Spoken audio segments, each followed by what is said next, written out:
What do flipping coins, a Galton board and your IQ have in common? More importantly, how do they all have something in common? For me to explain this concept to you, we'll start by flipping a coin.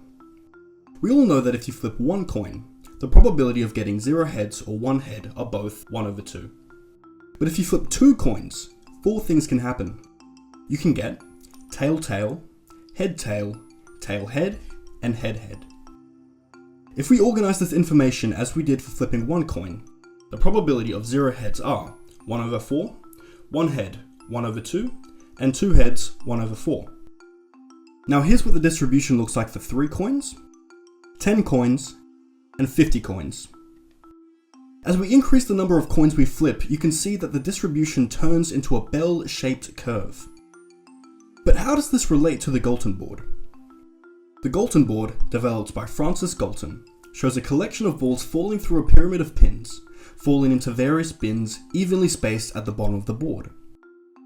The idea is that as each ball bounces off each pin, there is a truly equal chance for it to either go left or right.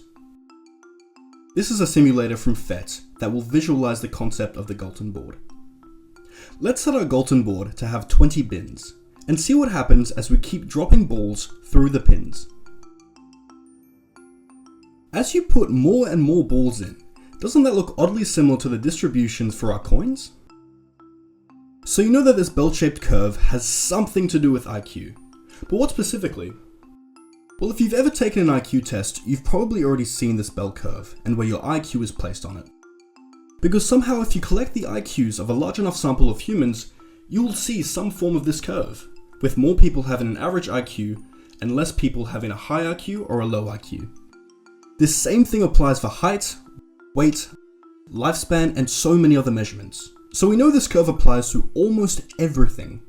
But why?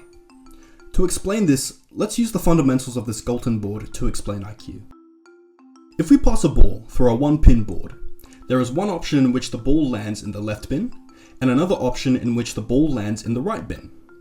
But when we have 2 pins, there is one option for the ball to land in the left bin, 2 options for the ball to land in the middle bin, and 1 option for the ball to land in the right bin. This is how the bell-shaped curve emerges as we use more and more pins. The middle bin will always possess the most combinations to occur, with the following bins decreasing in options. Now your IQ is determined by an almost infinite amount of factors that either increase or decrease intelligence. These range from genes and DNA to experiences and environments. How this is similar to the Galton board is that there are more combinations that will give a human an average IQ compared to a high IQ. Let me explain.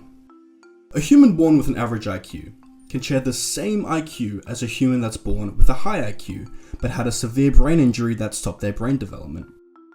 They may also share the same IQ as a human born with a low IQ who then increased it with incredible sleep and nutrition as they grew older. The point is that there are comparatively so many ways in which a human can achieve an average IQ. But in contrast, there are way less combinations that will give a human a super high IQ. Essentially because, to achieve a super high IQ, you'll need almost all of your contributing factors to play a positive role in boosting your IQ, leaving very little wiggle room for combinations to occur. This is why the bell curve is incredibly satisfying. Because in a world with seemingly infinite variables, we know it all tends to fit within one shape. This is called the normal distribution. Now obviously, the normal distribution will change in mean, standard deviation, and units depending on the measurement. For IQ, the average could be 100 points, with a standard deviation of 15 points. Whereas in height, the average could be 5'9", with a standard deviation of 3 inches. If you found this video to be useful, please be sure to like and subscribe. Also, if you have any feedback on how I can make these videos more engaging, please let me know down in the comments. Thanks for watching.